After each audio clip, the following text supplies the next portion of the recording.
Hello, viewers, and welcome to the program where we are taking a look on what is happening in Botswana. The former president of Botswana, Mokgweetsi Masisi, still do not believe that his political party lost freely and fairly. Without wasting much of your time, let us get straight to the video. My government refused to yield to BTBA's pressure, and my guess is as good as yours in the calculation of the refusal to sign and the timing of it, and what we saw as the apparent outspending or by the UDC of ourselves by a factor of more than 1 to 15, 1 to 20, it's not hard to imagine where the financing may have come from. And I say this with a deep sense of seriousness because I want to dare DBS to go and deny that they have been interfering in Botswana politics, including the use of finance. They started within my own party when they financed the so-called Schlemmer report. That Schlemmer report was window-dressed, sugar-coated to be as if it were a BTP project. It was not. It was fundamentally a DBS project, and the greatest beneficiary who then ascended to the leadership of the BDP. That was their project. So they can't deny it. They can't deny the fact that they secretly then had financed the retirement of a former president, which then became public, unfortunately. And I bet you it's only a matter of time before it becomes public how they managed to finance the change of government because of an injury they felt at the negotiating table when we beat them hands down. I challenge that. And I challenge the UDC government to come out clean and tell us what price did they pay by watering down a brilliant agreement that we had with DBS.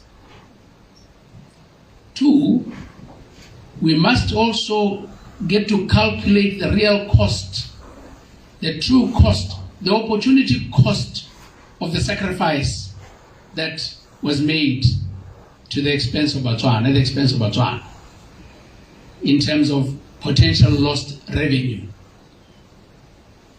But we warned you about this, for there is no genuine intentions on the part of those who are harping criticism at us when they don't know what's in the frying pan to do with negotiations.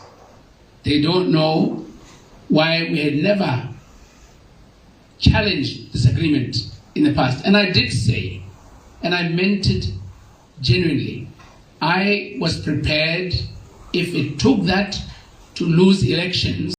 So this is what Mokgweetsi Masisi has said, and the major issues right here are that the BDP, which Mokgweetsi Masisi belongs to, it failed. It didn't perform so well. When you look at it, I think it came number 3, and that was not a good performance. Why are you not talking about the first and the second political organizations in terms of parliamentary seats? Then that is something else. The party itself performed so bad. They didn't perform so well. The economy of Botswana was not performing so good during the tenure of Masisi. Corruption was starting to rise right there. Human rights abuses were starting to also spiral. And the people of Botswana made a clear decision. And Masisi, if you look at it, Masisi and these people, they had a very huge budget, more than even the UDC, which won the elections. And that is something which is very, very important to ask. How did the UDC manage to win with a very, very small budget as compared to the budget of the BDP, which was so huge?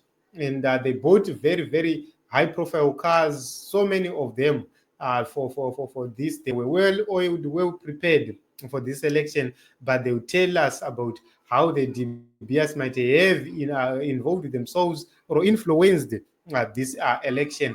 Then we are looking at something also very, very important. Why accuse the former president of anything or of wrongdoing when you know for sure that he does have a right to actually do whatever which he wants. You forced him into exile at a certain point in time, and that was not proper, that was not so good. So this is it, this is what is happening, and we'll continue to watch and see.